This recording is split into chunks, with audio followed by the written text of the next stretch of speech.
संघर्ष fast news सदैव आपल्या सेवेत।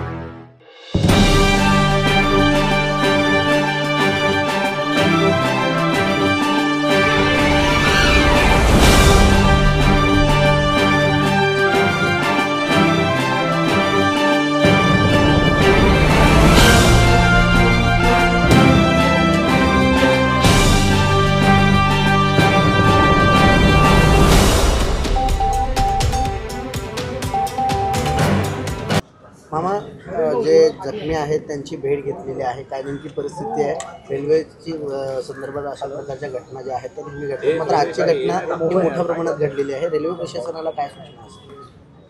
आज जी रेल्वेची दुर्दैवी घटना घडली ज्याच्यात 13 लोकांचा अपघात झाला, 3 लोक अगोदरच मृत्युमुखी पडले आणि 10 उर्वरित जे लोक येत होते त्याच्यातली एकाचा देखील इथं हॉस्पिटलला येण्या अगोदर दुर्दैवी मृत्यू झाला।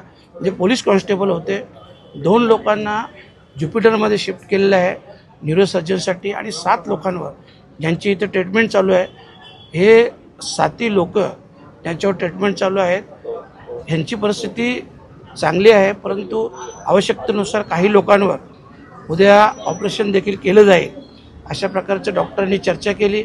खरं म्हटलं तर एका पेशंटच्या सांगण्यावरून मला समजलं की गेले 5 वर्ष या रेल्वेने ते प्रवास करतात आणि 5 वर्षात बरोबर एक साधारणतः 7 ते 8 इंचाचं अंतरच या दोन्ही रेल्वेमध्ये असतं आणि अनेक वेळा याच्या तक्रारी देखील झाल्या होत्या, परंतु रेल्वे प्रशासनाने त्याची काही दखल घेतली नाही आणि आज दखल नाही घेतल्यामुळे आपण पाहिलं असेल या अगोदर देखील अनेक वेळा, कारण हा विषय 2-5 दिवसाचा, महिना 2 महिन्याचा नाही तर 5 वर्ष सतत हे अशा प्रकारचं चालू आहे, परंतु यावेळेस ते डायरेक्ट दोन्ही एकमेकाला टच झाले आणि ही दुर्दैवी घटना घडली। खरं म्हटलं तर याच्यात रेल्वे प्रशासनालाच मी जबाबदार धरेन, कारण जी गोष्ट 5 वर्षापासून होते तेव्हा रेल्वे प्रशासनाने त्याच्यावर पर्याय हा काढायला पाहिजे होता। आणि आपल्या सगळ्यांच्या माहितीसाठी सांगतो की देशातील जो रेल्वेचा नफा आपण मोजतो या नफ्यामध्ये 50% पेक्षा अधिक म्हटलं तरी वावगं होणार नाही, हा महाराष्ट्रातून जातो आणि ह्या महाराष्ट्राच्या वाट्याला प्रत्येक वेळेस अशा दुर्दैवी घटना येतात आणि म्हणूनच रेल्वे प्रशासनाचा निषेध करतोच।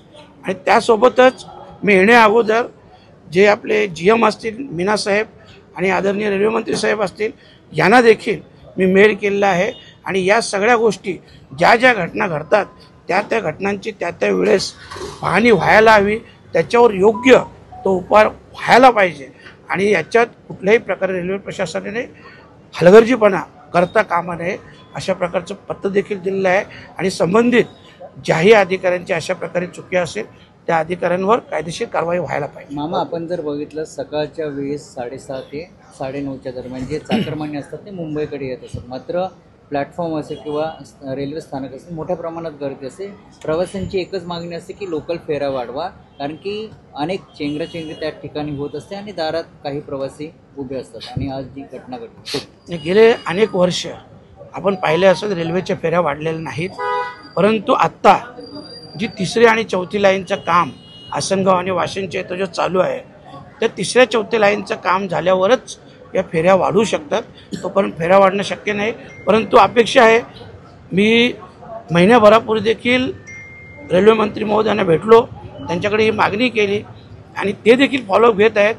येत्या 3 ते 4 महिन्यात या दोन्ही लाईन जर चालू झाल्या तर हा जो काय ट्रॅफिकचा किंवा जास्त भार जो पडतोय रेल्वेवर लोकांचा तो मला वाटतं कमी होईल, परंतु त्याच्यासाठी 3री-4थी लाइन चालू होना गरजेचं है। Okay sir, thank you. जो दुर्घटना घटी है उस पर आप जो दुर्घटनाग्रस्त उनको मिले हो, क्या उनकी प्रतिक्रिया? देखो, आज जो दुर्घटना घटी है उनमें लगभग 13 लोगों का एक्सीडेंट हुआ, जिसमें से 3 लोग ऑन द स्पॉट एक्सपायर हो गए। 10 लोग जो कि यहाँ लाए जा रहे थे ट्रीटमेंट के लिए, उनमें एक पुलिस कांस्टेबल थे जिनका डेथ हो गया और 2 लोग जिनको जुपिटर में ट्रीटमेंट के लिए शिफ्ट किया है और 7 लोगों के ऊपर यहाँ जो ट्रीटमेंट चल रहे है वो स्टेबल है। ज़रूरत के हिसाब से कल जिनको जिनको ज़रूरत है उनके ऊपर ऑपरेशन किया जाएगा, ऐसे यहाँ के डॉक्टर्स ने बताया है। यहाँ की ट्रीटमेंट ठीक चल रही है।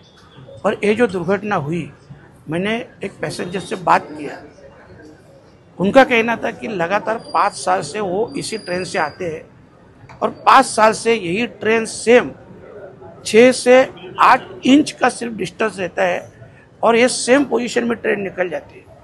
पर ये टाइम, और देखो इसकी जो इंफॉर्मेशन देनी थी वो भी रेलवे प्रशासन को दी गई थी पहले, पर रेलवे प्रशासन ने कुछ भी इसमें पर्याय नहीं ढूंढा। आज जो एक्सीडेंट हुआ इनकी पूरी जिम्मेदारी रेलवे प्रशासन की है, क्योंकि इसके ऊपर अगर 5 साल से सेम पोजीशन में दोनों रेलवे चल रही है तो उसके ऊपर पहले ही कुछ इलाज होना चाहिए था, ऑप्शन निकालना चाहिए था, पर प्रशासन ने कुछ भी उसके ऊपर एक्शन नहीं ली और आज ये दुर्घटना घटी। जहाँ तक आपको मालूम है पूरे देश में जो रेलवे नफ़े में है, फ़ायदे में है, उसमें से 50% नफ़ा महाराष्ट्र से जाता है। और आप देख रहे हो महाराष्ट्र के हिस्से में इतने साल में क्या आ रहा है क्या नहीं आ रहा है, आप सामने देख रहे हैं सर। अभी फिलहाल तो ठीक है, ये जो हो रही दुर्घटना इसकी जांच होनी चाहिए और इसके जो भी जिम्मेदार है उनके ऊपर एक्शन होनी चाहिए। सर एक अलग सवाल, भिवंडी में जो है बर्थ सर्टिफिकेट का स्कैम किया जा रहा है, ऐसा आरोप जो है बीजेपी नेता किरीट सोमैया इन्होंने लगाया। आज वो भिवंडी में भी थे और बर्थ सर्टिफिकेट कार्यालय में भी हो गए थे। नहीं, ऐसा तो मैंने सुना नहीं कभी। अभी उन्होंने देखा होगा तो ठीक है, मैं इसकी इन्फॉर्मेशन लूँगा, पर बगैर इन्फॉर्मेशन लिए तो मैं कुछ बोलूँगा नहीं।